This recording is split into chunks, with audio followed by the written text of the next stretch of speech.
Oh, so Manny, Mm. what is it that you remember the most about me?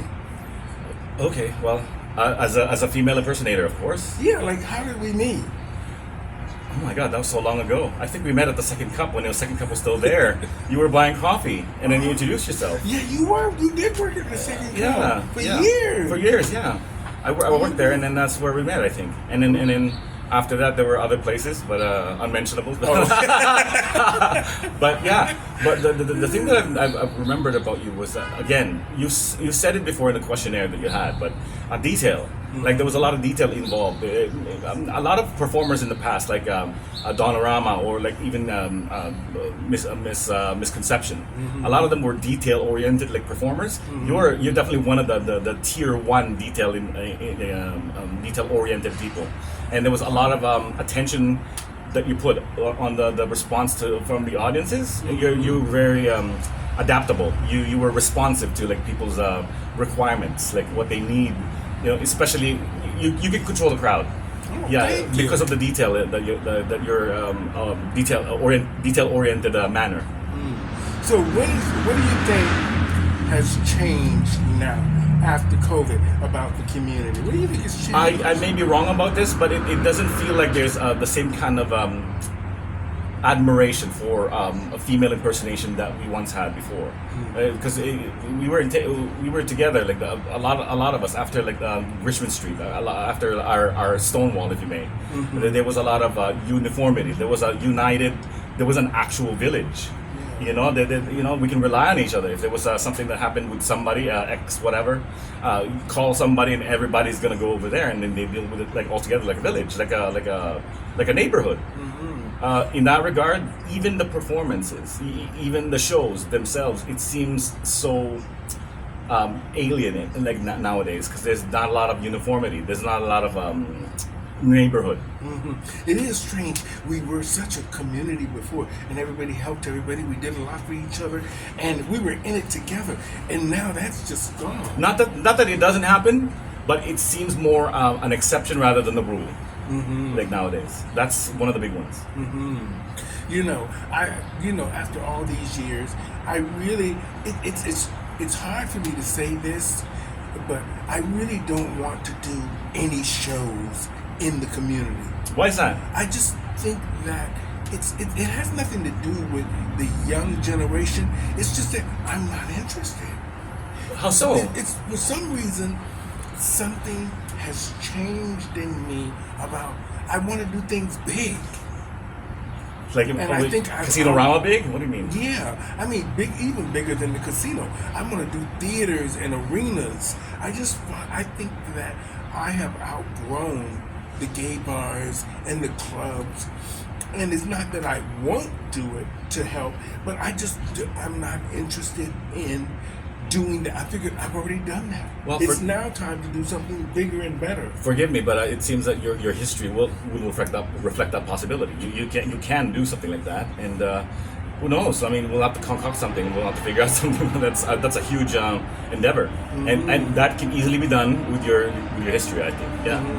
Well, I was talking to my agent, and she said the same thing you just said. With my history, we could fill theaters. We'd have to just include certain other people and do a few things differently, a little bit different than the way we did it before. Yeah, like a gimmick of some sort, like that actually works. That is topical or what have you, like something that's relevant to the messages that needs to be said. That's another thing about like drag. I find like a female impersonation. A lot of like the messages that they convey tend to be very topical, and they tend to be very much the zeitgeist of society. Like there's something about what needs to be said in society often enough, and that kind of platform says a lot. Well, today when I was talking to my agent, she was talking about RuPaul's Drag Race, how it seemed to have declined all of a sudden. Like it's just sort of, nobody talks about it. Nobody wants to book the girls now because the price was too high for the performance, booking the performance. And then the locals were fighting against it so much because they weren't getting the work they used to get or getting the fee. It's hard to work in your community. They say one door closes, one other door opens. So that to me sounds like you got like a corner market that needs to be fed somehow. And so there you go. Well, this is the perfect opportunity. Now This is for the a lot perfect of the opportunity. girls Absolutely. to get to do a lot of things. Absolutely. A lot. So, I mean, RuCrawl helped create that window of opportunity, but also she flooded the market. Yeah. With too many. Well, I mean, no. Well, she definitely opened up the platform, and you could go about going or something left field, something completely like I don't know, a cooking show called Dragged in the Kitchen, and you bring like you bring chefs into the sorry, I just swore that. You bring chefs in the kitchen, and then you kind of like do your personality and like your Jack Sprat personality, like in the show and stuff. And there you When go. was the last time you seen a good drag show? My God. Oh my God. It was in Montreal. That was about 5 years ago. It was a dirty drag. It was one of those ones where like the drag queen had a beard and she was singing. Well, how do you feel about drag queens with beards? Well, I mean, it is a show, and it's got a it's got like a dirty martini. Just because it's dirty doesn't mean you can't taste it. Like it's not good tasting, right? Like, do you think it's art? Of course it is. Anything that evokes any emotions of any sort from anybody, like concocted by anybody, is art, and especially if they want to come and see some more. Yeah, absolutely, I'd love to see him again. Yeah, what was the show? He was doing like it was a punk show, and she had this broken up doll dress, like she looked like a basically like a broken up doll. That sounds interesting. And she was like really angry, but at the same time, like she had like this other performer that was like served as like, remember Phyllis Diller had the husband Fang, but like hers was like a broken up Ken doll. Yeah. And it's like it'd be like she'd be beating him up and she'd be doing stuff to him and like that kind of thing, right? It was really it was really fancy. It was really fun. So now, what do you think about the new laws? I mean, they're not really affecting us as much, but it's kind of affecting us in a sense. The new Florida laws with them. I don't want to talk about the children part. I'd rather just talk about the banning of drag. The banning of I drag don't know. and all that. I don't know what the significance of that is. I don't think kids are confused by that. That's one thing I don't agree with, because kids are so unfiltered, like they're so unfiltered, and they know what intention is versus confusion. Like they're not confused by certain things. And if they are, they'd ask questions, and anybody who's responsible would have the answer. Like no drag performer coming in to do that kind of show would be coming into it without any preparation whatsoever for any questions from the kids. Like, I mean, like kids, you gotta answer their questions. You cannot shut them down. You have to answer every single question that they have. And I find that the community, having gone through a lot of emotional duress, have emotional intelligence that is responsive enough for that particular kind of situation. And I don't know. I think it's just people like being bored. They just want to do something. They're just looking for something to fight for, and that's maybe they are confused by the whole thing, and they're just projecting. You know what I mean? Kids, I mean, they see shows involving like what a SpongeBob SquarePants, or like all these things that can't be explained, and they're like radically like what the hell, like the anvils falling over, you know what I mean? There's certain things about them that like that dispel like reality, and yet they say that they're confused. Well, I heard this conversation with two men the other day, and I was just sitting there at Tim Hortons, and I was listening to them talking about that the community and the teachers are grooming the kids. And I'm thinking, we're not grooming anybody. Well, I mean, you know what they haven't done though? They haven't asked the kids questions. Maybe they should ask them first to see if they're confused. Otherwise, I don't know. They're making up like an agenda that doesn't really exist for the sake of like. A lot of female impersonators are very caring towards kids, like especially kids. Like the queer community loves kids. We're not that kind of like we're not predatory about kids, because we love kids. Like they need to learn a lot about what we've gone through, like what we can impart upon them. There's a lot of there's a lot of history. There's a lot of experience that we have that is not from the beaten path, and it's a lot of those questions they may have themselves without like us having to push our agenda to. We don't have an agenda. We just want to exist. Like, you know what I mean? So in regard answering your question, I think it's just people who are bored, looking for ways to express their own confusions and projecting on kids of all people, and they're the ones actually who become like the casualties in this particular war. To be honest with you, which is kind of sad, really, because they should learn a lot of like everything. Like they shouldn't be sheltered from a lot of things that shouldn't confuse them in the first place. They'll find the answers themselves. They'll find answers themselves. They always do. They're not that stupid. Kids are smart. Well, you know, next week is Pride. Yeah. What are you looking forward to the most? There's an energy to Pride that I love, and it seems a little broad and it seems kind of shaky and like on it's a little quiet abstract. this year. We would usually be already revved up. Oh, I'm not. I don't care about that because I know the meaning of pride. Coming into that, I'm proud of what we've done as a community, and I'm proud of what people have died for what this parade represents. This parade represents a lot of dead people.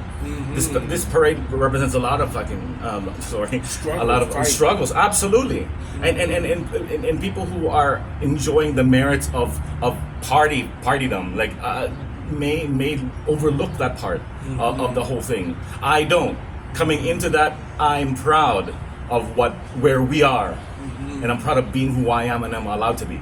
So no, I'm excited. I like the energy, and it brings me a sense of accomplishment, at least a sense of unified accomplishment with the people that I praise, that have actually done the work before me, and I continue to remind people that this was the point. Like we were second-rate citizens and beforehand, treated like trash by the society as a whole, and now we're expressively like one of the best aspects of our culture. How long have I known you?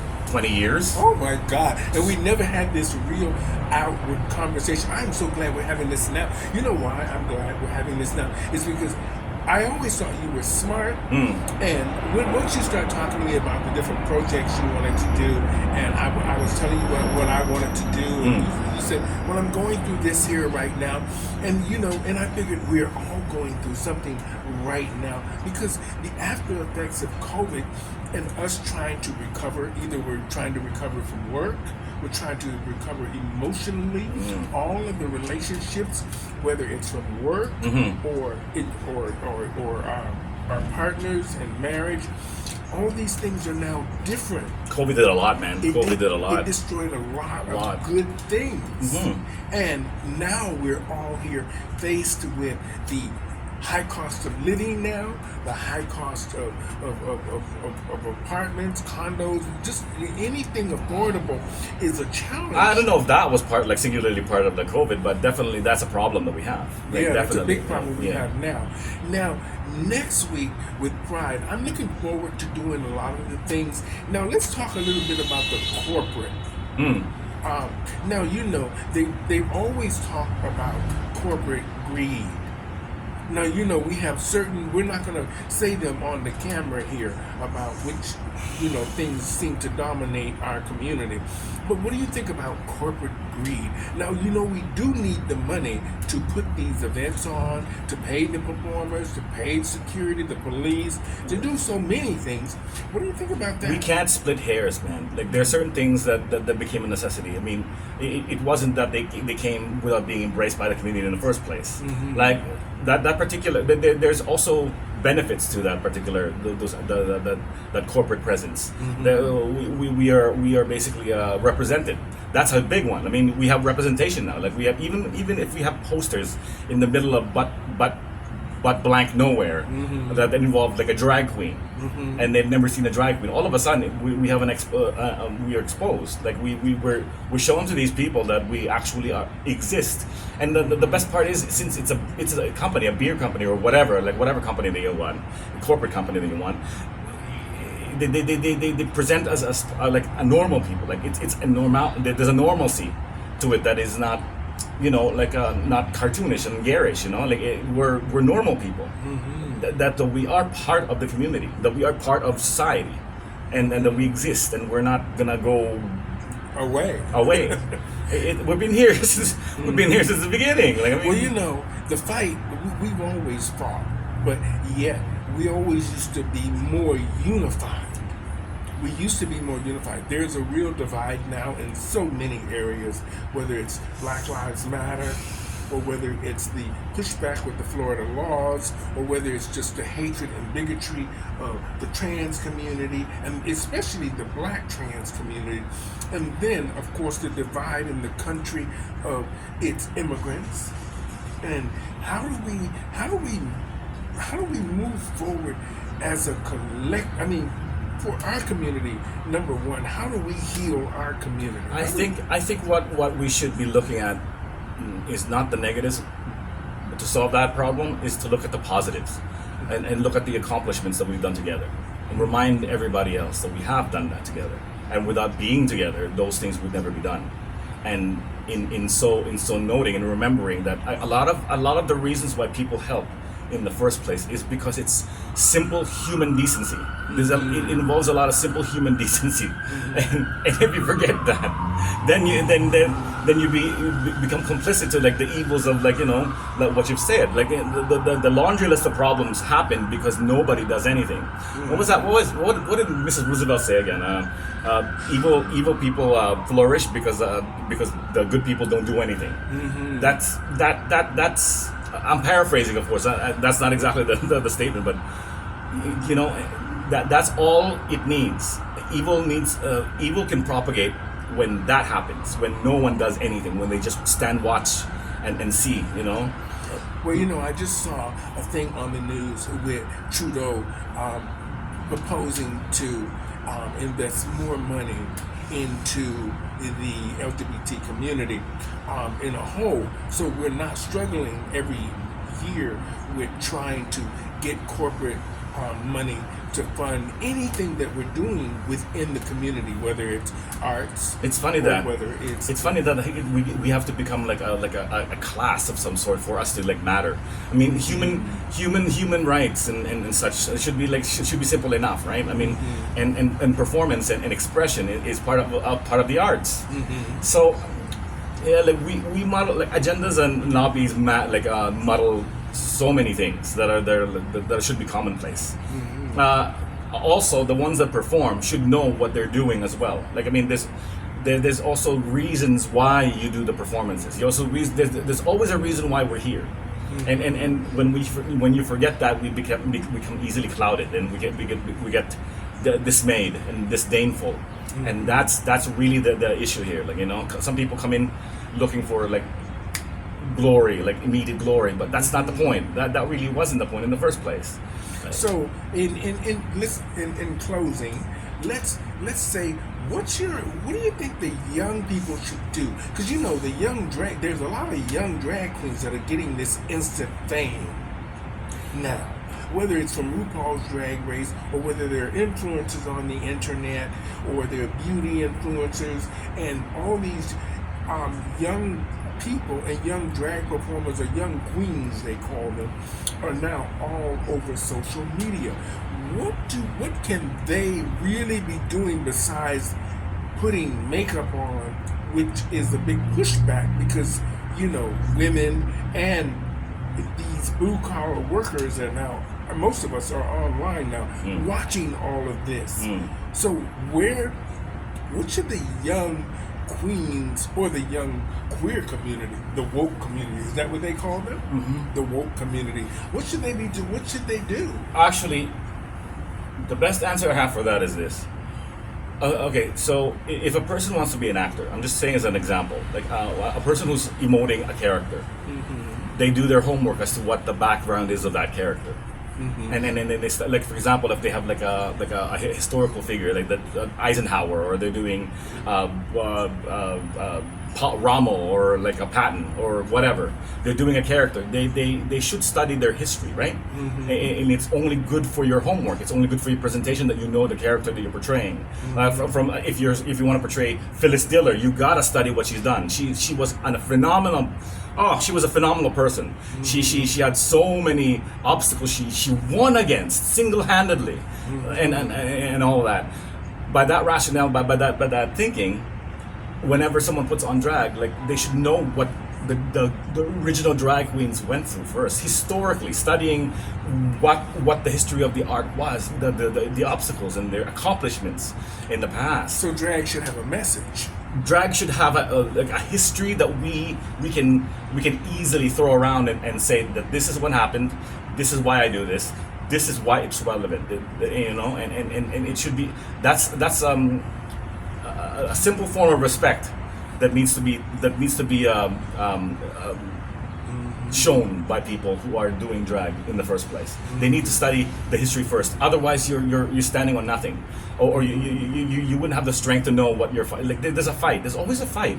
It feels like there's always representation, and there's always freedom of expression that comes with the whole thing. And if you only want to express for the sake of expressing, you may be standing on weak ground. You should know what people have died for. They have died, and they have been hurt, and they have been cast away by their own families. Homeless, oh my God! Now, like you said before, they should understand the history of what the other girls have done and what the community itself has done in the fight of trying to move us forward and get us equality and humanity and things that we deserve that should be just naturally given to us, or the fact that we work so hard to be a part and work hard. It is, yeah. Everything. Definitely. Be a part of everything continuously, and especially in our community, the drag community has really been there from the get-go.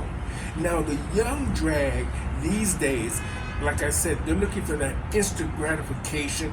I'm a celebrity, I'm this, and I'm this because of what they see on the internet. But at the end of the day, once you get that little bit of fame and you got to go back home to your little small town communities, you're not going to get that pay. You're not going to get that respect. I think the kids are in for a real wake-up call. Yeah, well, okay. I get all of that, but in repeating what I said earlier, we look at the positives, because like whenever a small bumpkin person comes in from whatever into the main city to see a drag show, they don't just see a drag show, they see a message, and then they see the reasons, they see their own reasons as to why it's valuable. I mean, like it means something to them, and then when they're taking it home, they should remember that meaning, and I think that's what easily is forgotten by people. They see the reactions from the crowd, but they don't see the message it gave you, the individual. And just remember that when I saw my first drag show, I definitely was about the crowd's responding, but then I looked at the attitude, I looked at the costume, I looked at the movements, I looked at the song selection, and there is a reason behind why those things were chosen in the first place. And often enough, when they've had like some heavy situation they dealt with, it's the way they express their pain, and it's the way they kind of liberate themselves from the shackles of the painful reality that they just experienced. You know what I mean? Like the community has had a negative background. There's often enough a lot of negative history to a lot of these performers that we have, and you know this. And so when they come up there, it's often forgotten by people that these people, like they suffered for their art, their craft, and they did so much just to be able to do what they're doing. But it's funny you say that. Most of the young drag performers today, the reason I keep bringing up the young drag performers is because that's what I see a lot on social media, and they're considering themselves influencers now. And of course, they're looking at certain individuals on the internet that they look up to.